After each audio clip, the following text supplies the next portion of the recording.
안녕하십니까, 이종화입니다. 네이버 블로그 유비쿼터스 행복하게 좋은 글을 연재하고 있는 작가 이종화입니다. 여러분에게 유비쿼터스 행복학 일상의 행복 추구권이란 주제로 오늘 특강을 하게 되어 행복하게 생각합니다. 여러분, 오늘 이 강의는 나를 위한 단 1시간입니다. 우리는 늘 누군가의 엄마로, 아내로 혹은 회사의 직원으로 살아가며 자신을 뒤로 미루고 있었습니다. 그런데 가만히 생각해 보면 내가 행복해야 내 가족도 행복해지고 사회도 따뜻해집니다. 한번 상상해 보십시오.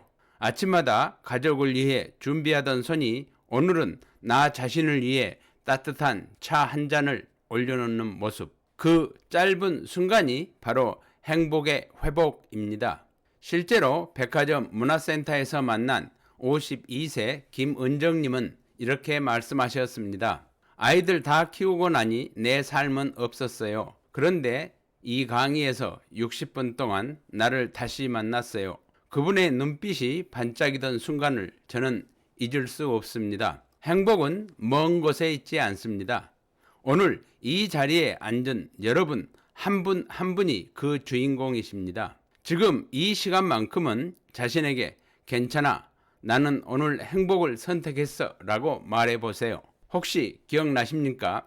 아이의 첫 웃음, 친구와의 따뜻한 수다, 봄바람에 흔들리는 창가의 커튼, 그때 느꼈던 작고 선명한 행복의 순간들 말입니다. 그런데 언제부턴가 우리는 너무 바빠져서 행복을 느낄 틈을 잃어버렸습니다.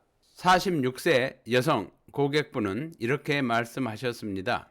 아이들 키우고 나니 허전했어요. 웃을 일이 줄어든 게 제일 서운해요. 하지만 손뜨개 수업에서 시를 엮으며 예쁘다는 칭찬을 듣는 순간 그분의 눈가에는 다시 웃음이 번졌습니다. 행복은 그렇게 일상의 틈새에 숨어 있습니다. 백화점의 쇼핑백보다 친구와 나눈 커피 한 잔이 더 오래 남을 때가 있습니다. 오늘 이 시간 동안 여러분이 내가 행복했던 순간을 다시 떠올리며 그 따뜻한 기억이 다시 현재의 삶 속으로 스며들길 바랍니다. 행복은 사라지는 게 아니라 잠시 여러분이 시선을 돌렸던 것뿐입니다.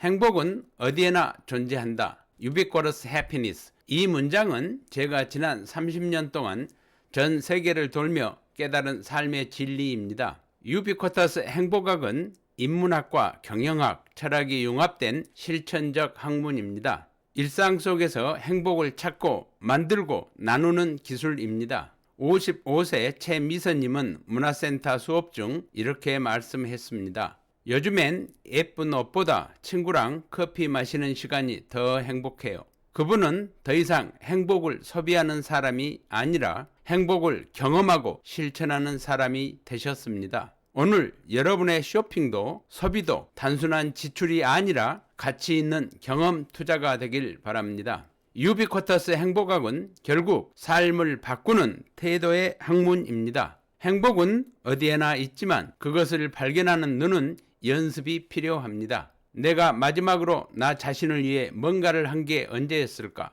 이 질문 앞에서 많은 분들이 잠시 멈추십니다. 58세 박선희님은 오랫동안 가족만을 위해 살아오셨습니다. 그러다 어느 날 거울 속 자신의 얼굴을 보며 눈물이 났다고 하셨습니다. 나도 한때는 꿈이 있었는데. 그분은 이후 매주 문화센터 강좌에 참여하며 이렇게 말씀하셨습니다. 이제는 나를 위해 시간과 돈을 씁니다. 그게 제 인생의 최고의 투자예요. 행복은 남을 위한 희생 끝에 오는 보상이 아니라 나를 존중하는 태도에서 시작됩니다. 오늘부터 하루에 단 10분이라도 나를 위한 시간을 만들어 보십시오. 커피 한 잔, 짧은 산책, 좋아하는 음악 한 곡, 어떤 것이든 진정한 행복 추구권의 실천입니다. 행복은 기록하는 순간 현실이 되곤 합니다. 49세 정혜진님은 매일 밤 오늘 감사한 일 3가지를 적습니다. 남편과 함께 저녁 먹었다. 친구에게 안부를 전했다. 스스로를 칭찬했다.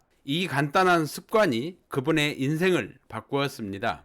그분은 말씀하십니다. 경제적으로 여유롭지 않아도 마음은 부자가 될 수 있어요. 오늘 여러분께 제안 드리고 싶습니다. 오늘의 가치 일기를 써 보십시오. 돈을 벌기 위해서만이 아니라 의미 있는 하루를 기록하기 위해서입니다. 기록은 나를 존중하는 또 하나의 투자입니다. 작은 글 한 줄이 내일의 마음을 따뜻하게 해줄 수 있습니다.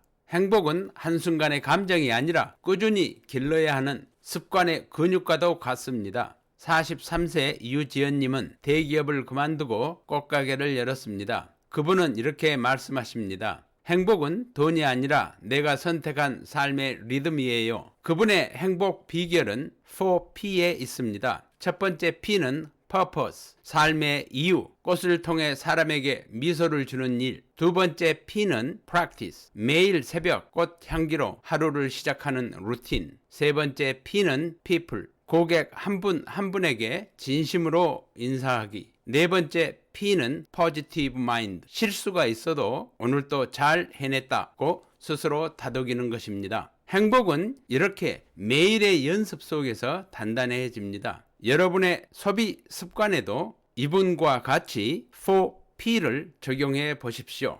Purpose, Practice, People, Positive Mind. 나에게 의미 있는 소비를 할 때 경제도 마음도 함께 성장합니다. 행복은 집안의 온도에서 시작됩니다. 57세 이정화님은 퇴직 후 가족의 식탁을 책임지며 매일 새로운 요리를 시도합니다. 요리를 하며 대화 나누는 시간이 제 인생의 힐링이에요. 그분은 매 끼니마다 가족의 반응을 통해 행복을 느낍니다. 여러분, 가정의 분위기를 바꾸는 건 거창한 리모델링이 아닙니다. 함께 앉아 웃는 식탁, 수고했어 한마디의 대화, 그것이 진짜 행복의 향기입니다. 경제적 실천도 마찬가지입니다. 비싼 외식보다 직접 만든 밥상 위에 진심이 훨씬 가치 있습니다. 가족과 함께하는 시간, 그것이 최고의 행복 투자입니다. 행복은 혼자 누릴 때보다 함께 나눌 때 더 커집니다. 60대 김미자님은 문화센터에서 봉사 동아리를 만들어 아이들과 김치를 담갔습니다. 그분은 그 웃음소리 속에 진짜 행복이 있더라고요 라고 말씀하셨습니다. 이처럼 우리가 조금의 시간과 마음을 나누면 사회는 한결 따뜻해집니다. 오늘 여러분의 소비 한 번이 지역의 소상공인을 살리고 지역사회의 활력을 키울 수 있습니다.